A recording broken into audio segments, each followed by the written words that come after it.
Today's video naman mga guys, tayo magluluto ng adobo with pineapple and Sprite. Kung hindi nyo pa natitikman to, tara, subukan nyo na. Ang sarap din siya guys. Lalagyan pa natin ng nilagang itlog. Ay, yummy talaga. So ayan na nga guys, masisimula na tayong magluto.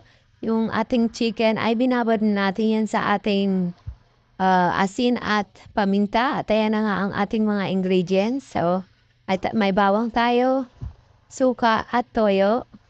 At ayan na nga ang pinakuluan na natin yung ating itlog. At ayan na nga guys, ipa-fried muna natin ang ating chicken.